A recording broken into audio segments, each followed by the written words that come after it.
Hello दोस्तों, welcome back to Hind FC. एक बार फिर से हम आए हैं एक बहुत ही इंटरेस्टिंग टॉपिक के साथ, जो है most expensive players transfer in football. हम देखने वाला है टॉप 10 मोस्ट एक्सपेंसिव प्लेयर और उनका ट्रांसफर। ये देखने के लिए कि ट्रांसफर कितना सक्सेसफुल रहा, हम सब ट्रांसफर को रेट करने वाले हैं हमारे ट्रांसफर मीटर पर, जहाँ 0 होगा अनसक्सेसफुल ट्रांसफर और 10 होगा सक्सेसफुल ट्रांसफर। इसलिए वीडियो को एंड तक ज़रूर देखना। तो चलिए शुरू करता है।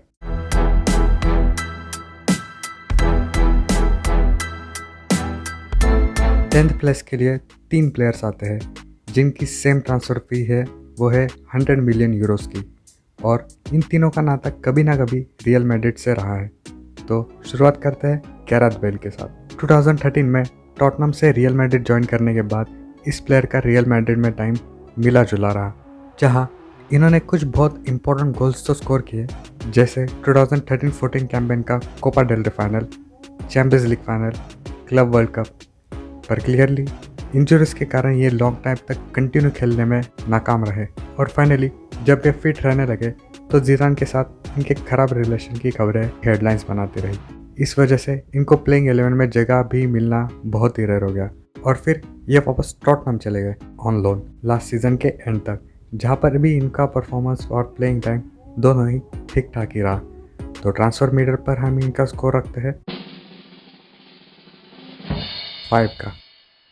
रियल मैड्रिड के प्रेजेंट फॉरवर्ड से चलते हैं उनके फॉर्मर फॉरवर्ड की तरफ, क्रिस्टियानो रोनाल्डो। 2018 में 100 मिलियन यूरोस की फीस पर रियल मैड्रिड से जुवेंटस आए इस प्लेयर का टाइम जुवेंटस में कह सकते हैं एक तरह से सक्सेसफुल तो रहा, पर जब थोड़ा डीप में इस ट्रांसफ़र को समझने की कोशिश करें तो जुवेंटस ने जिस रीज़न से किंग ऑफ यूसिल को इतने पैसे देकर खरीदा था वो पूरा नहीं हो पाया। डोमेस्टिक कंपटीशन में जुवेंटस तो काफ़ी सक्सेसफुल रहती ही थी रोनाल्डो के आने से पहले भी, पर उन्होंने इतना हेवीली इन्वेस्ट किया सिर्फ इसीलिए क्योंकि वो 1996 के बाद से चैंपियंस लीग नहीं जीत पाए हैं, और रोनाल्डो का आना भी इसे बदल नहीं पाया। सिर्फ इसीलिए ये ट्रांसफ़र को हम ना तो सक्सेसफुल और ना तो अनसक्सेसफुल कह सकते हैं। तो ट्रांसफर मीटर पे इनका स्कोर भी होता है 5 का।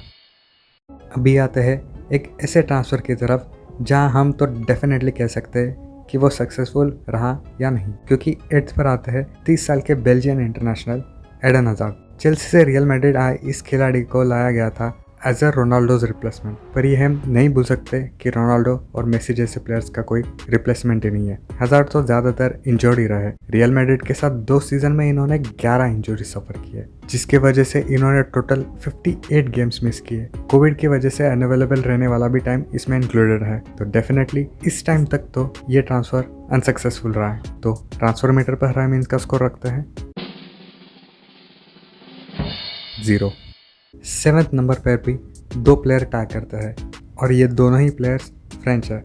सबसे पहले बात करते हैं पॉल पोग्बा की। 105 मिलियन यूरोस पर जुवेंटस से मैनचेस्टर यूनाइटेड आए इस मिडफील्डर का टाइम कंट्रोवर्शियल रहा, जहां इनको अपने फॉर्मर मैनेजर मोरिनो से लड़ते हुए भी देखा गया। कभी कभी इनका परफॉर्मेंस काफ़ी वर्ल्ड क्लास होता है और कभी कभी बस एवरेज, पर यह बात तो पक्की है कि इनके साथ मैनचेस्टर यूनाइटेड एक बेहतर टीम नज़र आती है। पर फिर भी लगता है जो पोग्बा को हम जानते हैं, जो पोग्बा फ्रांस के साथ खेलते हैं, वो पोग्बा यूनाइटेड की तरफ से कम ही दिखते हैं। अगले साल ये एक फ्री एजेंट भी होने वाला है, तो इनका मैनचेस्टर यूनाइटेड में रहने के चांसेस अभी तो कम ही नज़र आ रहे हैं। ट्रांसफर मीटर पर हम इनका स्कोर रखते हैं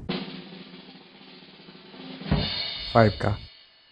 अभी बढ़ते हैं दूसरे फ्रेंच प्लेयर की तरफ, जो है 105 मिलियन यूरोस के उस्माने डेम्बेले। बोरुसिया डॉर्टमुंड से 2017 में इस खिलाड़ी को लाया गया था नेमार को रिप्लेस करने, जिनके बारे में हम थोड़ी देर बाद बात करने ही वाला है। पर डेम्बेले का ज़्यादा टाइम तो इंजर्ड रहने में ही गया। इतना ही नहीं, ये वीडियो जब मैं रिकॉर्ड कर रहा हूँ उस वक्त भी ये इंजर्ड ही है। खैर, ये जब खेलते हैं इनके टैलेंट की कुछ झलक तो देखने मिल जाती है, पर फिनिशिंग में अभी भी काफ़ी पीछे है। इस खिलाड़ी का अनप्रोफेशनलिज्म भी काफ़ी बार देखने मिला है, फिर चाहे वो किसी को रैशली अब्यूज करने का हो या ट्रेनिंग में लेट पहुंचने का। तो ये खिलाड़ी ज़रूर हमारे ट्रांसफर मीटर में खुद को पाते हैं 0 स्कोर पर। 5th पर आते हैं एक और बार्सिलोना के फॉरवर्ड 30 साल के एंटोन ग्रीजमैन, जो एथलेटिको मैड्रिड से बार्सिलोना आए थे जब बार्सिलोना ने उनका बाय आउट क्लॉज ट्रिगर किया था, जो था 120 मिलियन यूरोस का। इनका बार्सिलोना के साथ पहला सीज़न तो इतना अच्छा नहीं रहा, पर सेकंड सीज़न में इन्होंने डेफिनेटली काफ़ी इम्प्रूव किया। पर फिर भी ये वो ग्रीजमैन नहीं है जो हम एथलेटिको के दिनों से जानते हैं। गलती इनकी भी नहीं है, क्योंकि बारसा में इन्हें इनकी नेचुरल पोजीशन में खेलने के चांसेस बहुत ही कम मिले हैं। तो ट्रांसफर मीटर में हम इनका स्कोर रखते हैं 5 का। फोर्थ पर आते हैं एक ऐसे प्लेयर जिनको एथलेटिको ने साइन किया था as a replacement of Griezmann, Joao Felix. इस पोर्टुगीज यंगस्टर को साइन किया गया था बेनिफिका से 126 मिलियन यूरोस की ट्रांसफर फी पर। जब ये आए तो इनसे एक्सपेक्टेशन काफ़ी आई थी, पर शुरुआत इन्होंने इतनी खास नहीं की, पर यह बेहतर होते जा रहे हैं और इसमें भी कोई डाउट नहीं है। इतने यंग खिलाड़ी को 2 सीज़न के बाद ही जज करना उनके लिए नाइंसाफ़ी होगी, पर उनका प्राइस टैग उनसे काफ़ी उम्मीदें तो जोड़ ही देता है। इसलिए अभी के लिए हम इनका स्कोर रखते हैं 5 का। थर्ड पर आते हैं लिवरपूल से बार्सिलोना आए ये ब्राज़ीलियन, जिनका नाम है फिलिपे कोटिन्हो। इन्होंने जो खेल लिवरपूल में दिखाया, उसे देखते लोग इन्हें the rising star of football कहते थे, और उस वक्त मैं भी इस बात से 100% एग्री करता था। ये जब बार्सिलोना आए तो वो क्लब रिकॉर्ड ट्रांसफर फी पर आए थे, जो थी 145 मिलियन यूरोस की। पर यही प्राइस टैग उनके ऊपर एज अ प्रेशर मंडराने लगा, जिसकी वजह से वो उनसे की गई उम्मीदों पर खरा नहीं उतर पाए। इतना कि उन्हें एक सीज़न के लिए बायर्न म्यूनिख तक भेज दिया गया था ऑन अ लोन।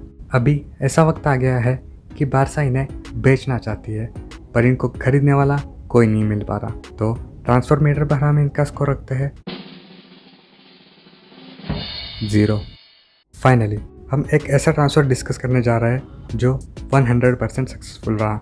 ये है future Ballon d'Or contender PSG के किलियन एम्बाप्पे। 180 मिलियन यूरोस पर मोनाको से PSG आए इस प्लेयर को definitely next best thing in football कहा जा सकता है। ये back to back Ligue Un के टॉप स्कोरर रह चुके हैं और ये फीफा वर्ल्ड कप के विनर भी है। अगर कोई टीम ट्रॉफी वो जीतना चाहेंगे तो वो ज़रूर चैंपियंस लीग है, जो वो अभी तक नहीं जीत पाए। पर इनके पास वो अचीव करने के लिए अभी बहुत टाइम है। इनकी एज भी अभी बस 22 साल की है। इनको अपने प्राइम ईयर में भी अभी एंटर करना बाकी है। तो इसलिए ट्रांसफर मीटर पर हम इनका स्कोर रखते हैं परफेक्ट 10। अभी आते हैं वर्ल्ड के मोस्ट एक्सपेंसिव प्लेयर की तरफ। ये भी एक PSG के फॉरवर्ड ही है, जो है नेमार। 2017 में इनका ट्रांसफ़र हुआ था, जब PSG ने उनका बाउट क्लॉज ट्रिगर किया था, जो था 222 मिलियन यूरोस का। ये एक ऐसा ट्रांसफ़र है जिसने ट्रांसफ़र मार्केट को हमेशा के लिए बदल के रख दिया। इस ट्रांसफ़र की वजह से ट्रांसफ़र मार्केट बहुत ही ज़्यादा इन्फ्लेट हो गया, जिसकी वजह से 100 बिलियन यूरोस के ट्रांसफ़र भी काफ़ी नॉर्मल लगने लगे, जो एक टाइम पर कुछ ही साल पहले बहुत बड़ी अमाउंट लगती थी। खैर, नेमार के PSG के साथ परफॉर्मेंस की बात करें तो कह सकते हैं इन्होंने काफ़ी अच्छे परफॉर्मेंस दिए, पर बार्सिलोना के नेमार का कोई तोड़ ही नहीं था। PSG ने इनको इसलिए खरीदा था कि वो यूरोप में कम्पीट कर सके, जो काफ़ी हद तक सक्सेसफुल भी रहा, पर वो चैंपियंस लीग नहीं जीत पाए। ये काफ़ी क्लोज तो आ गए थे 1920 सीज़न में, जब ये फाइनल्स में पहुंच गए थे, और 2020-21 सीज़न में भी ये सेमीफाइनल में आउट हो गए थे। इसलिए ट्रांसफर मीटर पर इनका स्कोर भी 5 का है। तो ये थे हमारे टॉप 10 एक्सपेंसिव फुटबॉल प्लेयर। क्या आप इनके ट्रांसफर मीटर से एग्री करते हैं? ज़रूर बताना कि नेमार, रोनाल्डो और जाओ फेलिक्स के बारे में आपका ट्रांसफर मीटर क्या कहता है। अगर आपको ये वीडियो पसंद आए तो इसे लाइक और शेयर कर देना, और चैनल को भी ज़रूर सब्सक्राइब कर देना। मिलते हैं बहुत ही जल्द एक नई वीडियो के साथ। तब तक के लिए stay safe and peace out.